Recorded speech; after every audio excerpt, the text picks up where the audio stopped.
Hi there! Welcome back to Headband Fitness. I am so thankful you are here with me today, and I'm here to tell you your mental well-being greatly affects your overall physical health. If you're to be successful with health and fitness long-term, you gotta protect your mind. Let me just say, I have it super easy. Yeah, I work hard. Yeah, some days can be so stressful out there, I just want them to end. But I return to a loving wife and peaceful home every evening. We do not have children of our own. We are able to dedicate so much of our time, money, and energy toward our individual hobbies and passions, as well as our shared passions, like our youth center kiddos. And if life ever does start to stress us out or get us down, it's as simple as tossing our 6-inch memory foam mattress in the back of our Pod 2.0 and hitting the road for the weekend. That being said, we don't always do that. I have a nasty habit of trying to fill all of our spare time with activities, events, projects, errands, chores, and things. And while it is positive to be productive, after a while we begin to wonder why we feel so irritable, tired, and depressed. It's mental burnout.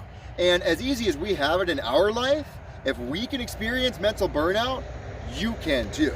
This is why it's so important to practice self-care. But you gotta know what that looks like. Spending thousands of dollars on extravagant vacations once or twice a year, or hundreds of dollars on spa days once every month or so, are extremely unreliable forms of self-care because they don't happen often enough, they're extremely expensive, and can be easily interrupted. Say you've had a rough 3 months at the office. Just work has just been getting you down, hitting you hard, and you've got a vacation coming up in a few weeks. You're all ready to go, and you've spent thousands of dollars on this thing. You've saved thousands of dollars for this thing, and you know once you can kind of unplug and recharge, as ironic as that sounds, and have fun, relax, you will be able to return to all the stress of work and be able to take it head on.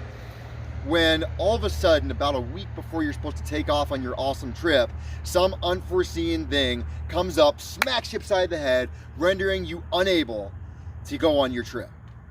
So now you've got all of that stress that's been piling on, and that one little glimmer of hope, that one light at the end of the tunnel, turned out to be a train that came and ran your butt over. I get it. I've been here. This is why vacations and other extravagancies, as amazing as they are, they're unreliable for self-care. Your self-care methods need to be accessible on the daily, free, and non-time sensitive. I'm talking about the little things.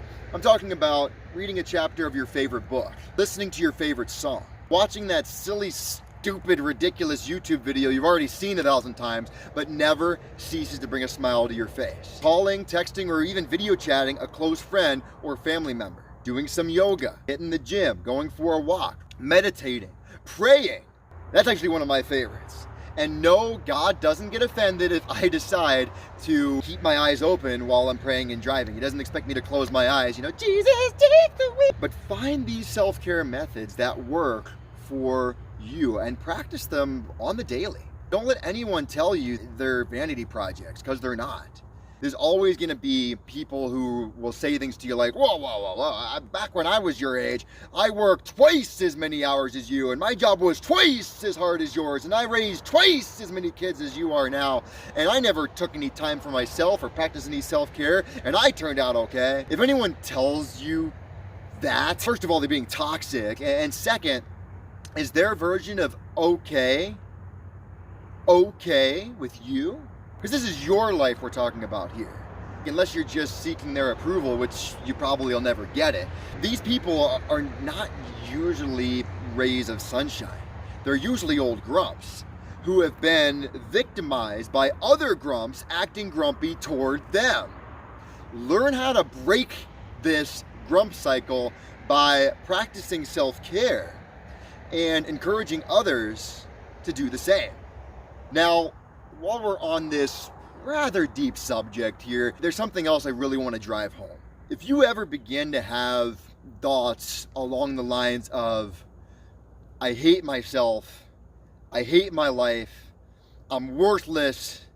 I'm a cancer. My loved ones would be better off without me. This world would be better off without me. I'd be better off dead. I have thought all these nasty thoughts about myself before, multiple times. And if you ever begin to experience any of these, I want you to do yourself a life-saving favor and check your pulse. I mean that. Check your pulse. Do it right now. If you don't know how, here's kind of a crappy lesson. There are 4 different ways to check your pulse. There's the wrist, there's your temple, there's your neck, and your heart itself. Feel your pulse. Feel your heart beating. That is life.